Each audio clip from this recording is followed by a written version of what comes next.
embarrassed young preacher, nor notice his struggles to bring forth his message bravely.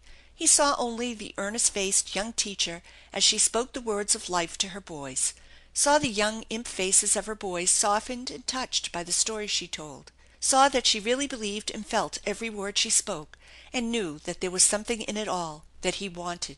The seat was crowded and the day was warm, but the two who looked over the same hymn book did not notice it.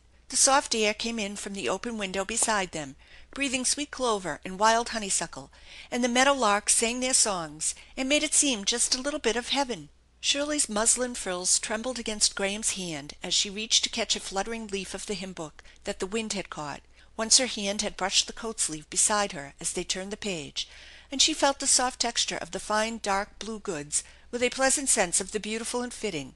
It thrilled her to think he was standing thus beside her in her own little church, yielding himself to the same worship with her in the little common country congregation. It was wonderful, beautiful, and to have come to her. She glanced shyly up at him, so handsome, standing there singing, his hand almost touching hers holding the book.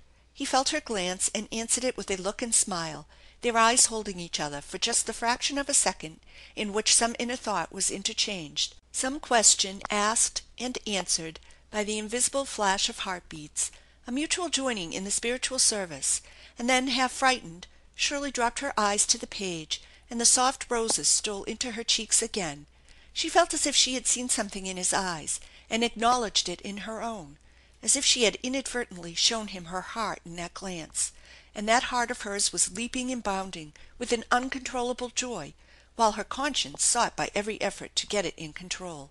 What nonsense, it said, what utter folly to make so much of his coming to church with her once, to allow her soul to get into such a flutter over a man who had no more idea of noticing her or caring for her than he had for a bird on the tree.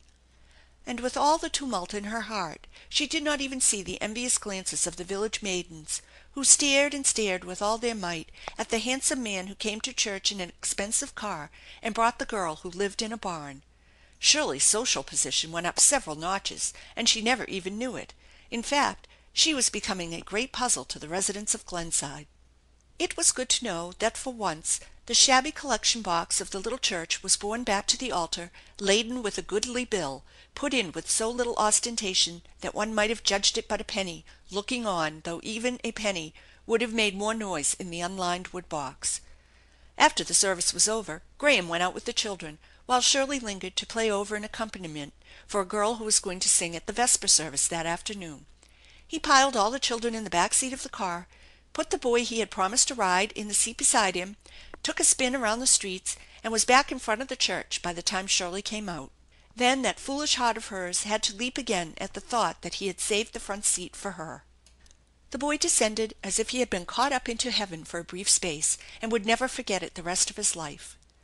There was that same steady look of trust and understanding in Graham's eyes whenever he looked at her on the way home, and once while the children were talking together in the back seat he leaned toward her and said in a low tone, " I wonder if you will let me take you away for a little while this afternoon to a quiet place I know where there is a beautiful view, and let us sit and talk.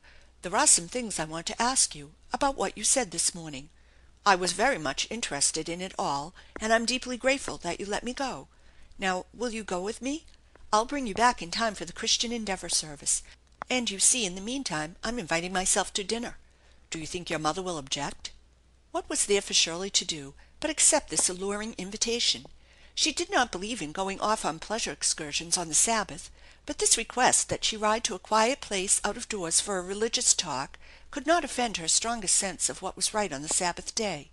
And surely, if the Lord had a message for her to bear, she must bear it to whomsoever he sent. This, then, was this man's interest in her, that she had been able to make him think of God. A glad elation filled her heart. Something deep and true stirred within her and lifted her above the thought of self like a blessing from on high.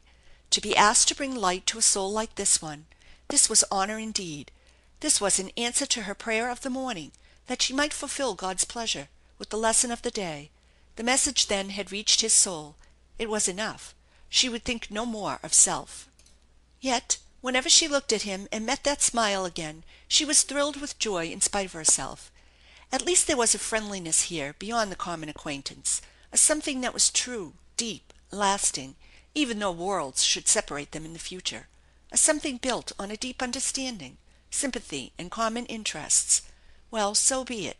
She would rejoice that it had been given to her to know one man of the world in this beautiful way, and her foolish little human heart should understand what a high, true thing this was that must not be misunderstood.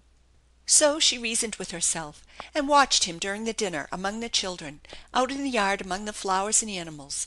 Everywhere he seemed so fine and splendid, so far above all other men that she had ever met, and her mother watching trembled for her when she saw her happy face. " Do you think you ought to go with him, daughter ?" she asked with troubled eyes when they were left alone for a moment after dinner. " You know it is the Sabbath, and you know his life is very different from ours." " Mother, he wants to talk about the Sunday school lesson this morning," said Shirley shyly. " I guess he's troubled, perhaps, and wants me to help him.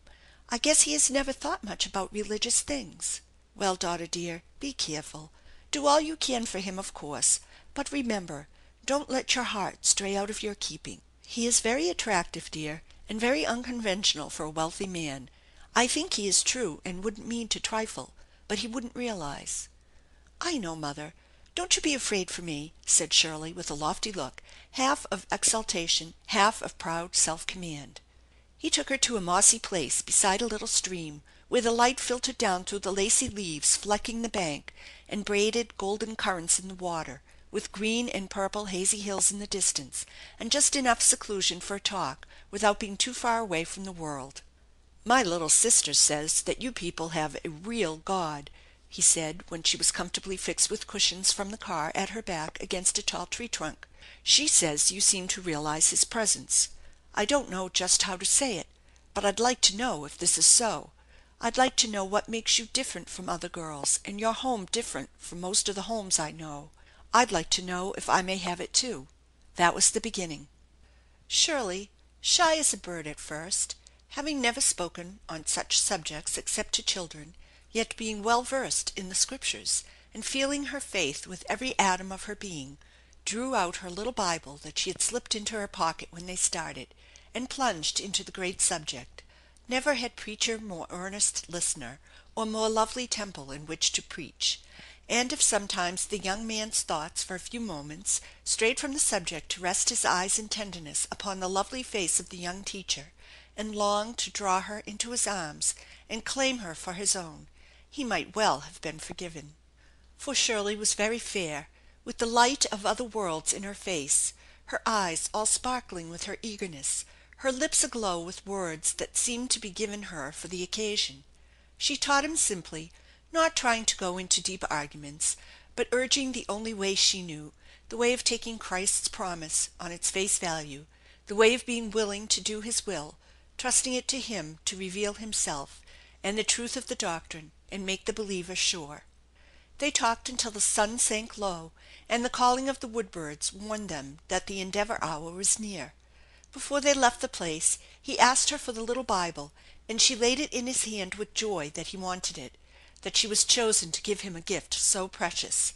" It's all marked up," she said apologetically. " I always mark the verses I love, or have had some special experience with." " It will be that more precious to me," he said gently, fingering the leaves reverently, and then he looked up and gave her one of those deep looks that seemed to say so much to her heart. And all at once she realized that she was on earth once more, and that his presence and his look were very precious to her. Her cheeks grew pink with the joy of it, and she looked down in confusion and could not answer, so she rose to her feet. But he, springing at once to help her up, kept her hand for just an instant with earnest pressure, and said in deeply moved tones: "You don't know what you have done for me this afternoon, my friend." He waited with her hand in his an instant, as if he were going to say more, but had decided it were better not. The silence was so compelling that she looked up into his eyes, meeting his smile, and that said so many things her heart went into a tumult again and could not quite come to itself all through the Christian Endeavor service. On the way home from the church he talked a little about her vacation, when it came, how long it lasted, what she would do with it.